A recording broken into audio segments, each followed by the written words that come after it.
Hey and welcome to grade 3 of the Carrot Poker School. Lecture 1 is all about mixing, and mixing is an important concept to get accustomed to when you become a bit more advanced at poker. Mixing simply means alternating between different actions in the same spot at certain frequencies. Mixing is only okay when actions are expected to have roughly the same EV, to the point you can't really tell what's better. And mixing is only necessary when you're in a game with relatively high visibility, where people can see maybe your HUD stats or your strategy, take notes on you, or observe your tendencies in a live setting. Mixing is important because it takes the pressure off.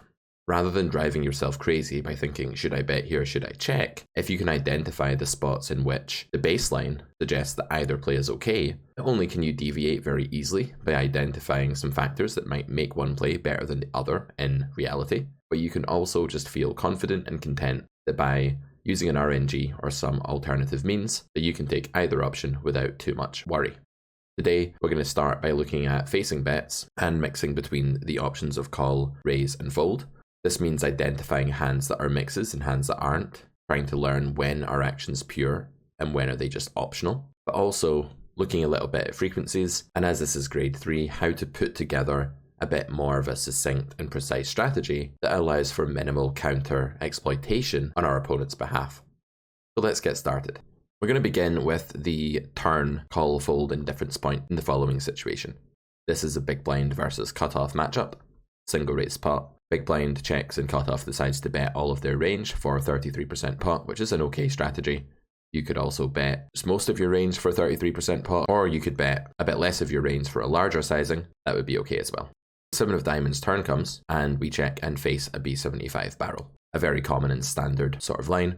We could also have faced an overbet here, as you'll know from previous grades of the Carrot Poker School, or just from your own level of ability if you're starting at grade 3. That would be fine, but many people will simplify to using this sizing, and it's big blind's decision point against this. Our main point here is that when we face a turn barrel in equilibrium, we will have a large cluster of hands that are close to 0 EV to call with. This would not be the case against the maniac who is barreling way too wide with air and just bluffing at too high of a frequency, nor would it be the case against a nittier player who's under bluffing. But against someone competent and roughly balancing their bluff to value ratio in the correct way, we're going to be indifferent with many of our hands, or at least too indifferent to be able to tell whether call or fold is better. There will also be situations where we can raise, but for now we're just going to look at indifference between calling and folding. It will be useful to identify 2 separate indifference points, as we saw in grade 2 with respect to our calling range. If this seems unfamiliar, you might want to go back and have a look at thresholds in grade 2 lecture 7, provided that you've done that course. We have one threshold for made hands. This is called the robustness threshold from grade 2, and this pertains to hands that are on the cusp between calling and folding, and if they call, it's mainly because they already have sufficient showdown value to win frequently without having to either improve or risk further money on the river as a bluff. We also touched on a threshold for draws, which we call the frailness threshold, and this will pertain to hands that can call, but they're deriving much of their EV from actually improving, or maybe bluffing, but not so much in this spot where we're out of position, and if we call turn, we'll be procedurally just checking most of our range on most rivers. Here are some guided questions to get us started for today. Where is our indifference or mixing point? This is one and the same thing, bearing in mind that the solver is never going to mix if it thinks one option is better than the other. So when I say indifference and mixing, it's basically substitutable. So where is this with respect to our made hands in our range? In other words, at what point does a made hand in our range become 0 EV to call and therefore mixable between call and fold, and actually becomes a good idea to mix in order to keep a rough balance to your strategy so that you're not over defending or under defending, thus not incentivizing villain to overbluff or underbluff. And secondly, where is our indifference mixing point with call and fold with respect to hands that are more likely to derive their EV from draws and improving? What do you think about our worst flush draws? Are they continuable here? Why? Why not? Thirdly, how does having a diamond affect the EV of calling a pocket pair? Imagine you had a hand like 5s with a diamond. Would that be better than 5s without a diamond? Why or why not? I'm going to let you pause the video now and have a look at these 4 questions, the final one being rank the following hands from highest to lowest EV calls. Pause the video. I'll assume you've done that and you've now unpaused and you've written down some answers, and we're going to go over the answers. Here are the solutions. Our indifference mixing point for hands that are deriving their EV from showdown value already is something like 6s with no diamond. I won't talk too much about what sixes with a diamond is doing because I'm going to get to that in point 3. To understand why this hand is roughly indifferent, the idea is that when cutoff has bet all of their range on the flop, a hand that has this much showdown value and robustness is still going to be reasonable to call with on a fairly wide range confrontation against this sizing. If villain upped the sizing to overbet, this would no longer be the case, and if villain had been more selective on the flop, this call would also be more dubious. The 7 is not a good card for big blind's range, the idea being that while cutoff doesn't have a lot of 7x, big blind is going to shed their 7x very frequently on the flop. I can't actually think of a card that gets folded more than a 7 as it relates to unpaired hands. The 7 isn't the best card for big blind. It's not as bad as certain cards like a queen, 9, 8, or 10, which are going to hit cutoff more frequently, or a king, but the 7 is definitely down there on the list of neutral to bad turn cards. We do need to be a little bit more careful on this card than we would be on a deuce with respect to just the absolute hand strength that we're calling, but overall 6s is still going to be okay against this sizing. We're not going to block too many bluffs with this hand. We are going to have a bit more robustness against hands like 5-4 or something like that, or ace-4, ace-5, which are only going to have one overcard now. Contrast that to us having a pair of deuces, where they could have more, or a pair of 4s, and so this hand is roughly the threshold. It's good to remember this, because you'll face this strategy of range bet flop b75 turn very often, and you'll want to know roughly where the cutoff point is. We've discussed range geography before in the Carrot Poker School, and that's the idea that if you know one of the landmarks of your range, i.e. 6s being a mix here, then you can infer that all 7x and pocket 8s are just likely to be calls, because they're much better hands. Question 2. A hand like this is plus EV to call. The solver prefers raising this particular combo, but it does give us an idea of what's going on here to look at the call EV. So while the solver is recommending pure raise, that doesn't mean we can't garner a lot of useful information by considering that call is better than fold. This verdict that you could call this hand before you would fold it is confusing to some. The idea is actually that there's a non-0% of the time that you can win with queen high, assuming that your opponent doesn't always follow through a hand like 9-8 on the river. They will frequently, they may not always. Secondly, you can hit a pair of queens or 5s. Thirdly, you have implied odds, obviously, to raise the river or call over bets on diamonds. And there's just enough going on here that there's just more to it than simply requiring X equity. You have other things going on except equity, because this is not an end of action spot. Question 3. Having a diamond makes the EV of calling much better. Much better could be an exaggeration, but 4s without a diamond is losing 1.22 chips here. This is a 5-10 game, so that's like losing a tenth of a big blind by calling, whereas calling with the diamond doesn't lose anything. How to understand this? Some people get this wrong because they think, doesn't the 4 of diamonds block bluffs? Yes, but only a few. And these bluffs are quite high EV anyway, they're entitled to a lot of the pot, and therefore it's not really such a big deal that you block bluffs. It's not a bad thing to block ace-4 of diamonds. Ace-4 of diamonds is a pretty good hand in your opponent's range. The thing you'd want to unblock would be hands like ace-4 no diamond, and 4s with a diamond actually unblocks that lower EV draw more. But blockers aside, because they're not the most important aspect of this, 4s with a diamond has a lot more equity and a lot more EV, and the reason for that is if you river a set, it will never be the 4 of diamonds. By having the 4 of diamonds in your hand, you ensure the purity of that 4 out on the river. The other thing I would add here is that when you have a diamond, you eat up some of the outs in your opponent's range pertaining to their flush draw region. So if villain has a hand here like king 10 of diamonds, a very common turn bluff or semi bluff, we're going to be reducing its equity by removing one of the diamonds from the deck, reducing the flush outs from 9 to 8. It's not a huge deal, but it is enough to swing things when we have a bluff catcher, because as we know, bluff catchers are hands that beat all bluffs but no value bets, and these are typically on the fence between calling and folding. When we look at average versions of them, slightly better versions will be pure calls, and slightly worse ones like 4s no diamond will be pure folds. But it's important to understand that a hand like 6s is indifferent, but a hand like 4s is dependent on having the diamond. That's a really useful heuristic for finding your footing in this sort of spot. Question 4 is a bit more involved. We're going to rank the following hands from highest to lowest EV calls. This is the solution. The king-queen is, needless to say, the best call here. Not only does this hand have a wealth of implied odds, good pair outs, and some showdown value, but it also just has a very useful ability to win very big pots. This is the kind of hand that when your opponent bets the river, you can even jam for value. You can't say that about worse flush draws. So king-queen is huge. Its realization is just fantastic. Whenever it hits the river, it will have the best hand a ton and will make a lot of money. And whenever it misses, it will have the worst hand a ton, and thus we won't be squandering so much equity when we fold this hand. So good realization factor, good implied odds, good pair draws, showdown value already. What's not to love? King 7 of clubs is a little bit worse. It is useful to have the pair on the board. You may not even have this hand if you're not careful on the flop. Cutoff is range betting here, and that's the reason we get to continue this flimsy looking holding. And this hand is interestingly throwing in a little bit of raise. I said we wouldn't talk about raise today, but clearly this is a multi-purpose raise. We're getting some better hands to fold, some worse hands to call, and also getting some useful fold equity in the form of denial. This is the concept we've met already, but we have these multi-purpose or hybrid raises, and we'll talk a lot more about those in the lectures to come in this grade. Pocket 8s. This hand is much more robust than 6s. Obviously, it's just a higher pair. Villain will not have overcards to us when their bluff contains an 8, so this is much better. We may block slightly more bluffs than the 6s do, but just having the bigger pair just gives it a lot more EV, especially if villain is even value betting a hand like Ace 7, King 7 themselves, then we can think about this hand as more than a bluff catcher. The next tier of hand up when you're facing a bet from bluff catcher is of course value beater, and it's not really correct in GTO to ever pitch a hand that can chop or win against the value bet. Ace Queen offsuit is a hand that does much better than you would think. The pair draws are wildly good here. The showdown value is huge.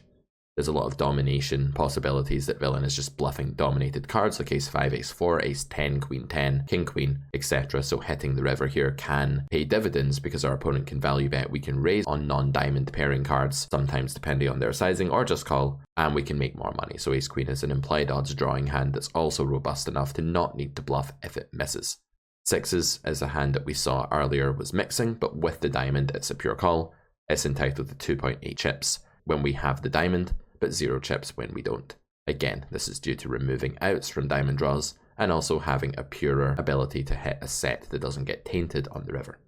A little bit more on turn raising now. So let's say that we do make a 4x raise on the turn, which I think is a reasonable sizing. I don't think there's a need at this SPR to make a bigger raise than this. We're still bringing stacks into play and approaching the investment ceiling here when we have Jack 7 pocket 7s, which are going to be basically the be all and end all of our value region here. It's going to be a rare line. But the next thing we want to acknowledge is that we'll be raising hands with 85 to 90% equity. These are effectively tier 1 hands in the tier system that we introduced in the previous grade. If you didn't take grade 2, the tier system is simply a way of ranking hands from best to worst and also recommending whether they want to reopen the action for raises, make large investments or smaller ones, or simply check. By first mapping out that this value raising range is small, we can ascertain that we will need to be mostly calling with our mixes and only raising hands that prefer raise.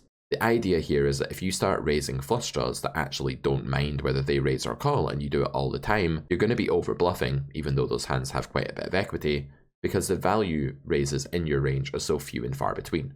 When a hand is indifferent, if you reach that magical point where you're like, it doesn't matter what I do in a vacuum with this hand, and you want to play a strong strategy against a good observant opponent, which many of you will need to do at this grade, then you will want to use mostly call with a little bit of raise, because that's how you map it out to your range in order to stay balanced and unexploitable.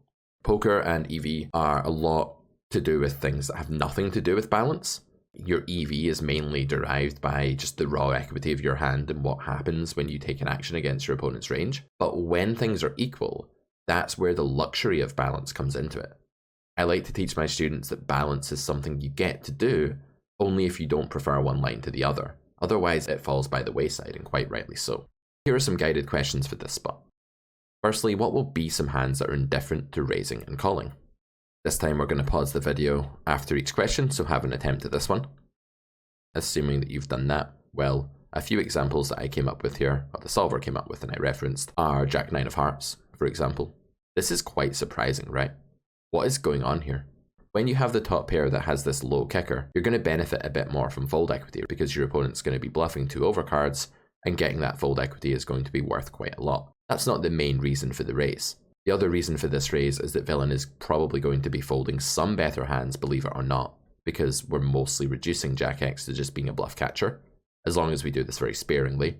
And we'll be calling with some weaker hands too, maybe some 7x, 4-5, 8-9 of diamonds, hands like this, ace high diamond draw, queen high diamond draw, whatever. So this is a hybrid raise. Most people don't find this raise, but it's quite interesting to see that it exists. And you can find other examples here. I just wanted to point this one out because it's really cool. You can also raise with certain 7x combos here. You can raise with some draws here, of course, that have some showdown value, but not enough to consider themselves pure calls. So you wouldn't really raise with ace 10 of diamonds here, but you might raise with a weaker one like king 10.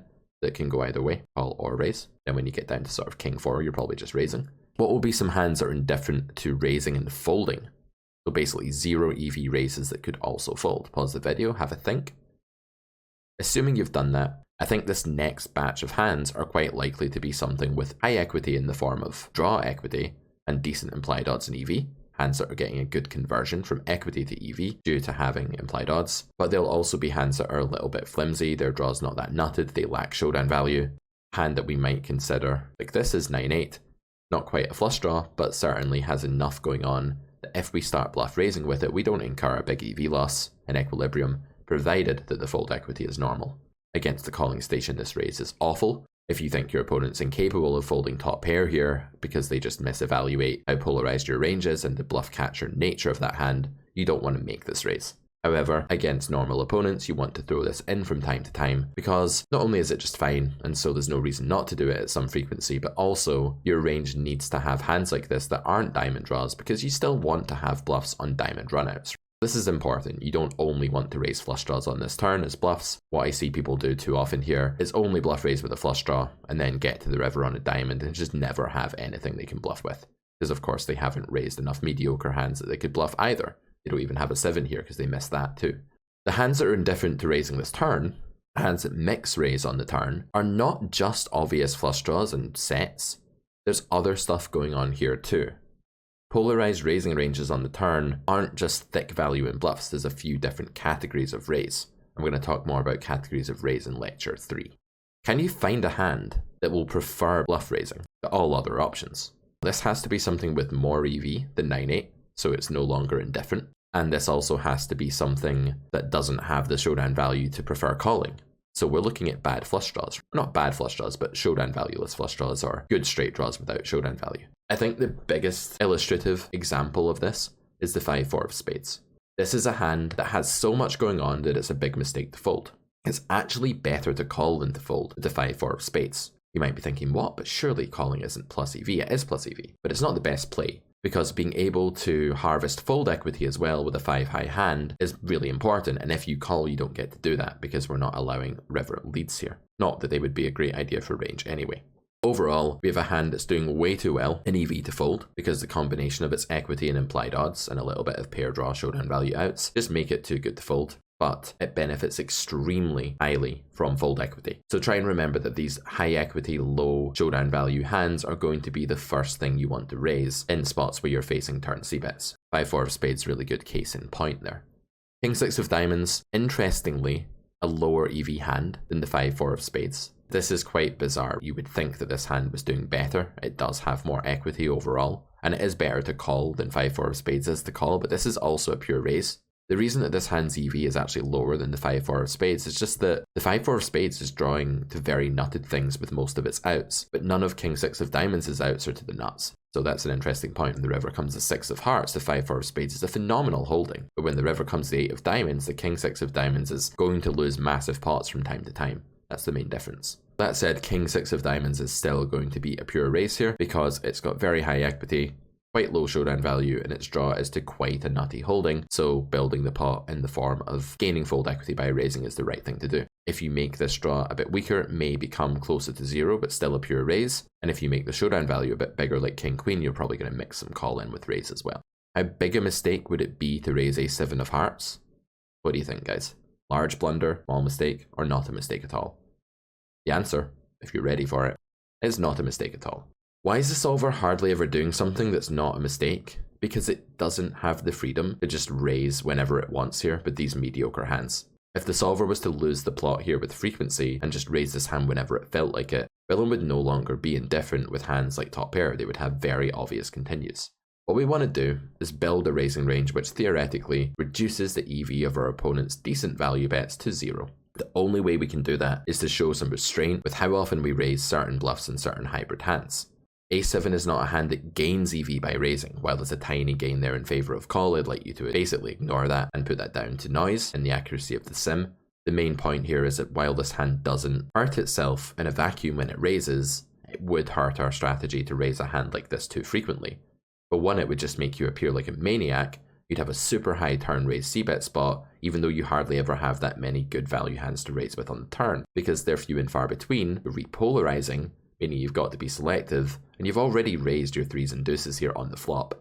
Very easy to lose control, and I think exploitatively speaking, this spot is overbluffed from the big blind's point of view as soon as villain reaches a certain level of aggression. Effectively, there are two player types in this spot that cutoff will encounter. Big blind players, firstly, who do bluff raise, and those people will possibly lose control of their bluff raising. However, that will depend on whether they find any of these hybrid raises or low EV bluffs like 9-8, and then people who just don't really bluff raise much at all, and may even make the mistake of folding a hand like 5-4. There are some weak players here that basically just say, I'm priced out, I have to fold 5-4, because they're not thinking about raising, and they don't even understand how big the implied odds are of calling, or the fact that they can bink a 4 and still win. There's a bit more raising going on here overall than you may think. Let's talk a bit more about these hybrid raises now. So as we observed, we can raise a hand like Ace-7 of hearts without EV loss in this situation, but we wanted to do that rarely, because our range is fairly starved of value raisable combos. They're just deficient within our range. To understand this hybrid phenomenon more clearly, we can examine all three elements of villain's reaction to our 4x raise that makes this raise viable, i.e. as good as calling would be.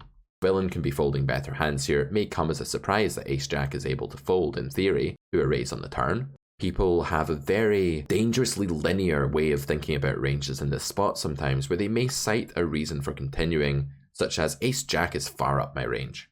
When you're raised by a villain who's representing for value, sets, and 2-pair, it doesn't really matter whether you have a jack or whether you have a hand like a 7, at least not in absolute terms. What might matter is the blocker value or how vulnerable these hands are to your opponent's bluffing range, but hierarchically speaking, Ace-Jack, King-Jack, Queen-Jack, Ace-7, pocket 10s, pocket queens, these hands are all really similar in hand ranking now, because the polarized range clobbers them with its value region, and they'll be beating the bluffs, or they'll be ahead of the bluffs. You have to be careful here before you actually work your way down your range in this linear way as cutoff, and just say I call Ace-Jack because it's above Queen-Jack. You've got to think about removal effects. Secondly, villain can be calling with worse hands, so when we go ahead and make a hybrid raise such as this, a hand like the Ace-8 of diamonds is going to peel. What that means is that there'll be branches on the tree where we raise villain calls and then we check the river. And villain's thought process may go as follows, and in GTO, the play would go as follows as well. They may think, okay, I called Ace-8 of diamonds, then villain checked the river to me, and because villain's range is polarized mainly for raising the turn, that's to say that we're mainly raising hands like 4-5, plus straws, or big value bets, there's not a lot of point in villain betting the river with a hand like Ace-Queen of diamonds, Ace-8 of diamonds, Ace-King of diamonds, etc. These hands are actually going to check back a lot. So not only do we raise and get called by a worse hand, but we're also allowed to realize our equity against those worse hands on the river when it goes check check, and that's a really important part of the game tree. This is the value element. We talked about the betting sink in the Carrot Poker School Grade 2 Lecture 6, and the betting sink was the idea that we fill it up with different reasons for betting or raising, and there is some value element to this in that villain continues all of these hands we do well against. Villain is also potentially folding some live hands here. For example, one of villain's common theoretical bluffs in this spot is King-Queen offsuit, mostly with a diamond, and when this hand folds, while it's not the best thing in the world and it's not a sufficient reason in and of itself for raising, picking up that fold equity from those 6 outs is nevertheless a good thing to do, and we're going to be super happy with that.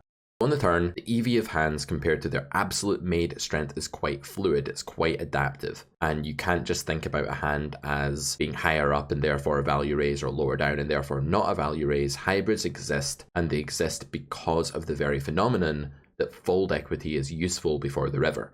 On the river, fold equity is less useful when you have a medium hand because villain just folds generally worse hands and calls better.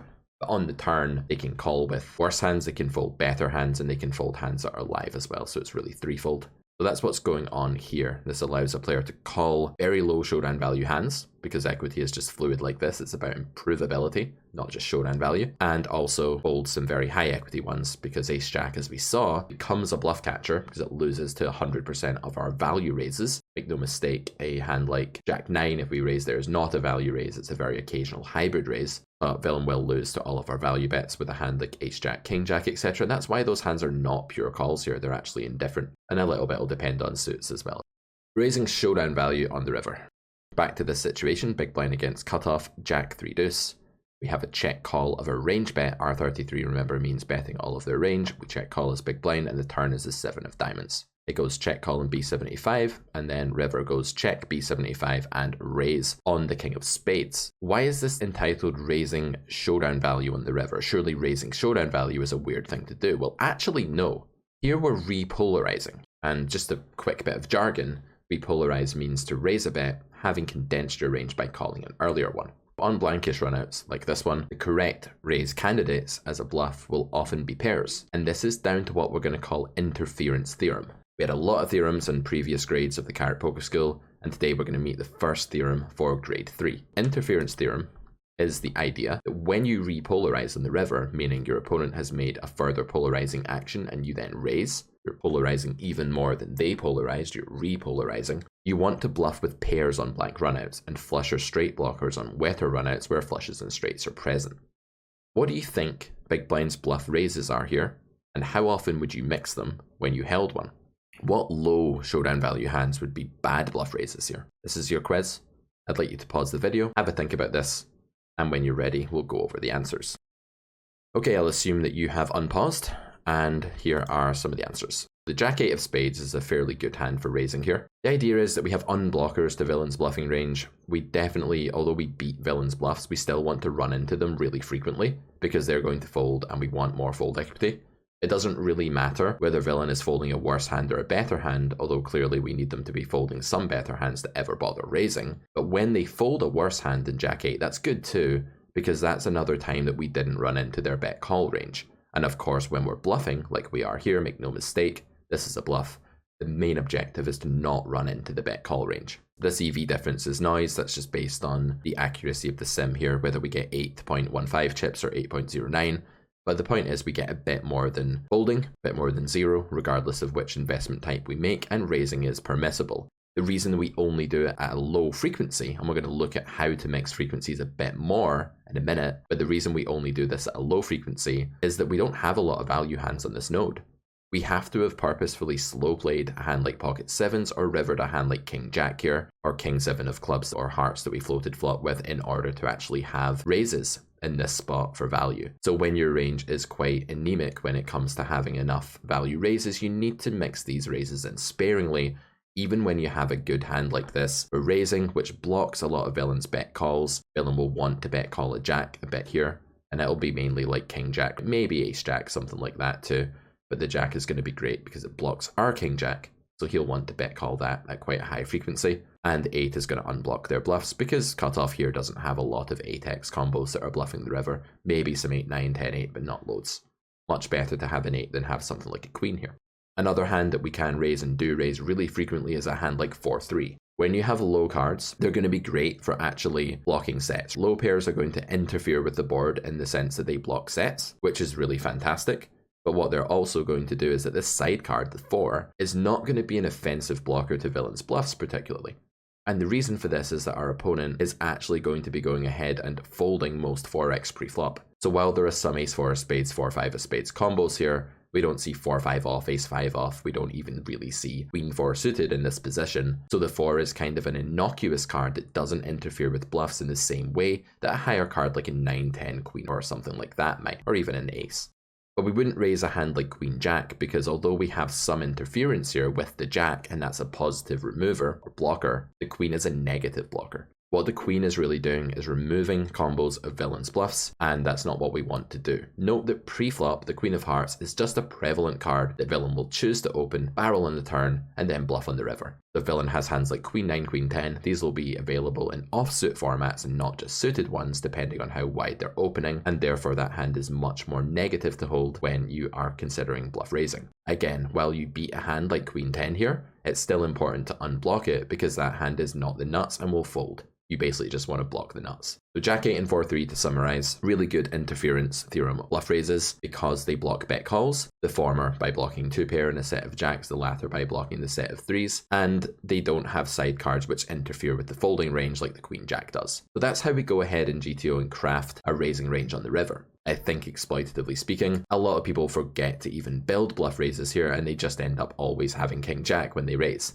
That's something we want to avoid. We don't want to be the sheep in the herd of sheep. We want to be the wolf in sheep's clothing, the person that understands how to craft some bluffs here. That said, when you learn how to bluff here, the first thing that will actually happen in your game, take it from me because I've been there, is that you're going to overbluff. And the reason you'll overbluff is that your value range is very slight and it doesn't really afford you a high bluff frequency. This hand, do we see why this isn't good to raise? Hopefully we do. It's just based on this queen. Let's talk about grades of river bluff catcher when we face B75. We talked before in grade 2 about the idea that there are value beaters, hands which beat some value, and we always call these in GTO, against the bet. On the river, there are also bluff catchers which beat all bluffs but lose to all value, and we call some of these, depending on sizing and grade of bluff catcher, which is blocker dependent solely on the river. On the turn, it matters what kind of equity you have to redraw or be redrawn against on the river. That doesn't exist. And of course we have frail hands which don't beat some bluffs, and these just always have to be thrown into the muck because not only do they lose to value, they also lose to some bluffs. So this is all revision. Back in grade 1, we introduced the concept of range geography. We go all the way back, and that was the idea of that when you've got some sort of concept of a threshold for calling or folding, you can build the rest of your strategy around it. This was locating key milestones in a range that can help us see the whole strategy of our range more clearly. When we face a triple barrel on a board like Jack 3 to 7 King, the river bluff catcher is going to be a hand which loses to the worst hand in villain's value betting range but beats every single bluff. Doesn't chop with a bluff, doesn't chop with value. Very clear. Villain's weakest value bet on this node for triple barreling is Queen Jack. I thought it might be Ace Jack because I couldn't quite remember. Been a while since I looked at these slides, but it was actually Queen Jack. And yeah, that makes sense because when the king comes on the river, the king is actually really absent from our range. If we don't have King 3, King Deuce, King 7, or King Jack, how are we actually just calling a bet with a king? Okay, we could maybe have King Queen of Diamonds, King 10 of Diamonds, but we don't have a lot of King X on this node. So it's actually safe for villain to go ahead and B75 Queen Jack here, and it's a blunder to check back, costing 6% of the pot. Some questions for you guys then. Firstly, can we identify some bluff catchers which are pure calls? This means hands that only beat bluffs and lose to all value, but are plus EV calls. These are grade A. Can we identify some bluff catchers which are close to mixed calls? If the solver pure calls a hand or pure folds a hand, but it thinks the EV difference is just tiny, we can ignore that and actually think of that as a mix. The reason it's important to do that is just that we don't want to be copying solver frequencies. We want to be learning where the EV starts to become positive or negative, and if that's only by a small margin, we don't have to worry about it, because in reality things will be a bit different anyway. And thirdly, can we identify some bluff catchers which are pure folds? That means they're grade C, and they're actually leaking money if they choose to call. I'll give you a few minutes, and when you're ready, unpause the video. So, we have this spectrum, going all the way from value beaters, hands that can chop or win against a value combo. Just one is fine, that's enough to deem the hand a value beater, and these will be calls. Then we have grade A, grade B, grade C bluff catchers, then we have a frail hand that just goes in the bin because it doesn't beat every bluff. The value beater here is Queen Jack, simply by virtue of the fact that we chop with Queen Jack. Of course, we can't have Queen Jack at the same time that they do, but that's okay.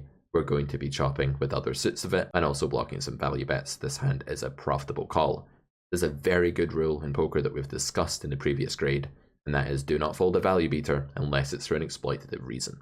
A grade A bluff catcher here is something like Jack 9. The Jack is very promising at blocking a lot of villain's value bets. Villain is value betting not just two pair in sets relating to the Jack, like King Jack, Jack 7 suited, and pocket Jacks, but also hands like Ace Jack and Queen Jack. Therefore, when you remove a large number of your opponent's value bets and a small number of your opponent's bluffs, as you do with the 9, you're going to have on average positive blockers for calling. This is a nice call, although it is a bluff catcher. Ace 7 of hearts is another bluff catcher. There is no difference really in hierarchical strength between Jack 9 and Ace 7. You don't want to be committing, as we saw in grade 2, the linearization pitfall, where you work your way down your range like a robot and say this is above this, therefore I call this and not that. That's not the right way to think about bluff catching. Ace 7 then is a hand that actually has very positive blockers. The ace is being bluffed sometimes here for sure, like Ace 4, Ace 5 of hearts are following through. There aren't that many gutter aces in the offsuit region though, which is good, because offsuit hands are very abundant and we don't want villain to have a lot of them when we have an ace. So we're not blocking that many bluffs with the ace, but we are blocking some, and with the 7 we're undoubtedly blocking hands like King 7, Jack 7 suited, pocket 7s. It's not as positive a blocker as the Jack, and you'll see that the EV is therefore lower. The EV of calling the Jack is higher, because Jack 9 of hearts is just a hand that it's blocking a lot more value combos. It's blocking one pair. Villain isn't value betting one pair of 7s, so the 7 is a less abundant value blocker, but it's still good. This hand is slightly above break even, you'd maybe want to fold it against someone that's under bluffing. We should also point out for exploitative purposes that the cutoff, that's the aggressor here that's triple barreling, should be following through in the king river with pretty much everything that they bet the turn with. It didn't get there. Maybe not like the ace-6 of diamonds because that's got some SDV and also horrible blockers, but most hands are going to follow through. The villain has like 10-9 here, they're just going to go for it in GTO because the king is such a better card for their range than it is for big blinds. It's easy to underbluff here if you don't understand that. Back to theory, ace-deuce is a break-even call. While the solver is always calling this hand, it's not correct to see this hand as a pure call. That sounds confusing. I'd rather see it as a mix or as an optional call, because again, what I care about and what I like to teach my students about is EV and where the thresholds are where things swing, positive, negative, or break even. What I don't want to do is just have people copy strategies and say, solver calls here, so I call. This is a call, it's a mistake to fold. It's barely a mistake to fold. Look at the EV, 1/3% pop. Pocket sixes is a mix. You might think this hand's terrible. Why would I call with this? Well, the idea is that you don't really block bluffs with these cards. You don't block value either, but at least cutoff doesn't have a ton of bluffs containing a 6. A6 of diamonds probably won't bluff river. The 6-5 will, but it's only a couple of combos, so I don't think this is a terrible call. Generally speaking, when you reach the river with a bluff catcher, and the bluff catcher has neutral blocker properties and your opponent bets a normal sizing, you'll want to go ahead and mix, call with fold. A grade C bluff catcher is something like 5s. The problem with 5s is it blocks a lot more bluffs than 6s do, because it blocks not just 6-5 like the 6s do, but also 5-4 and ace-5. So this hand is the same caliber in terms of absolute showdown value as pocket 6s, but it blocks more bluffs. We're going to talk extensively later in this grade about how important it is to unblock your opponent's prevalent bluffs. In a frail hand like ace-5 of diamonds, it doesn't even beat a bluff like ace-5, therefore it's just going to be folding. You can see how the EV swings to being very negative indeed if we call this hand, and that's because we actually chop or lose to some bluffs as well as every value combo. You never fold a value beater and you never call a frail hand, and when it comes to your bluff catchers, you try and decipher which grade you have. This is based on unblocking your opponent's bluffs and blocking their value combos. Some tips for healthy mixing now to wrap up the video. Let's get a little bit more general. The mixing pitfall. This is a very common thing I see, and this tends to occur when we take an inferior EV action because the RNG told us to. What does this mean? The RNG told us to do it. Do harm to yourself, human, says the RNG when it rolls high, in a spot where you should never be betting. The pitfall here is to actually assume things are mixes when they're not. Whenever we learn a new skill, we over-apply it. That's just how humans are. We over-apply it and then we move back to the middle. It's like a pendulum. We're not doing it enough, then we're doing it too much, then we're doing it just the right amount. In order to get to the sweet spot, the so-called Goldilocks zone of how often we should be mixing, what we need to be doing is actually working on the skill of ascertaining whether a hand is a mix or whether it's a pure action. To stay out of the blender, so to speak, always make sure that you're highly confident that a hand is a mix before you roll. If you're torn between a mix and one of the pure actions, then it's always safer and good practice to take the pure action that you're leaning towards. For example, if you don't know whether you can bluff raise the river, but you think that if it is a bluff raise, then it would only be a mixed bluff raise, you should just not do it until you've studied that spot a bit more. Because either you're doing something that's merely optional, or you're doing something that's a blunder. Why would you do something that might be a blunder that doesn't actually promise any EV? Doesn't make sense. Similarly, if you think that a hand is either going to be a mix or a call, you should never fold. Don't roll it and fold on a high number, or low number depending which way you are inclined, because then you're just committing a mistake some percentage of the time. If something is bad to do in poker, we never do it. We don't do it a low percentage of the time. Look at how few hands in this river spot are actually mixes between call and fold. I think it'll be less than you might think. Most hands are pure calls or pure folds, and some of these are only by a small margin, like the 6s with a diamond was, but that's okay. Many of these hands are clearly good or clearly bad to call. So before you fall back on mixing, and while this is a video about mixing, you want to try and figure out whether it's profitable first off to make the investment. It's only if you're confident that the investment is theoretically break even and you cannot come up with an exploitative reason to prefer one of the options, that's the only time you should mix. Look at this. How many pure actions can you see here? Lots. There's plenty of hands that are all green that are just having to make this call. How many pure folds can you see? Quite a few. How many mixes? Not many at all. You have pocket 6s, you have ace deuce, I'm struggling to find many other ones, maybe 4 deuce as well, which I haven't circled, but there will not be many hands here that are actually technically indifferent between calling and folding. Therefore, if you get to this spot with Jack 10 and you instantly defer to the RNG and it rolls a high number, which means fold this time, and you fold this time, you throw away money. Same thing if you mix a call with 8s. The RNG told me to. No, it didn't, because you're not allowed to consult the RNG when there's no call frequency allowed because calling is a mistake. You wouldn't roll a magic 8 ball in life and ask it whether you should do something stupid and detrimental to yourself. You would basically know not to do that thing. And if there's something really good for you that you had to do, like, I don't know, having a shower when you wake up or something that you just know you should do, you're not going to like randomize whether you do it. So we only randomize things when we don't care. It's like the equivalent of picking out a candy from a jar of candy that are all the same. That's random. We don't care. We randomize that because there's no EV swing between which candy we choose. Here there is with most hands. We have to be very vigilant and make sure that we've gone through the proper protocol of asking, what are my blockers like? What grade is my bluff catcher? Before we actually mix. Only if you're super stumped are you allowed to mix here. Back to the flop, and we'll talk about raising there a little bit. And tier 2, if you recall from grade 2, this was about our top pair decent kicker type hands usually on a texture like this that can be raised. Bigger your sizing, the less of these you're going to raise. The smaller your sizing, the more of them you're going to raise. And against a range bet, which is what we're facing here, not just a normal bet, but a bet with all of villain's range, we're going to raise more. Let's talk about this value range. We will of course have hands that are pure value raises. These will be our tier 1 hands like our sets. But for now, let's focus on the tier 2 raises against this R33. We'll be implementing what I call a human mixing system to do this. It's going to be a little bit complicated, but I think if you bear with me, you'll soon understand what we're doing here. The human mixing system is a way of approximating things and maybe using language and semantics instead of numbers to express how often we raise. Let's place our non-pure raises into 3 buckets, and we'll focus on our top pair type stuff today when we're doing this. And use only 3 adjectives instead of 100 numbers. It's much more simple. We're humans, we're not solvers. Numbers don't matter, let's scrap them. We can have hands that are raised infrequently, and that can mean whatever, 20%, 15%, 30%. It doesn't really matter. There's no magical poker god in the sky handing down money to you if you hit the right frequency that the solver was doing. The solver's not going to come to your house and congratulate you for having a 42% raise frequency. Nothing good will happen by getting the frequency right. Why do we bother with frequencies then? Because we want to play a roughly unexploitable game. We don't want to be never raising low EV bluffs because we know those are hands we have to raise. Something like Queen 10 of diamonds here, for example. But we don't want to do it all the time because either lapse would make us exploitable. Raised sometimes, this can mean 50%, 40%, 30%, whatever you want. Raised frequently, this can mean 75, 80, 90, 60. I don't really care. You get the point. I'm not trying to be precise with frequencies because they don't matter. Not exactly. A hand that we would raise infrequently here would be a top pair, reasonable kicker with a backdoor. Without the backdoor, this would be a bit more dubious.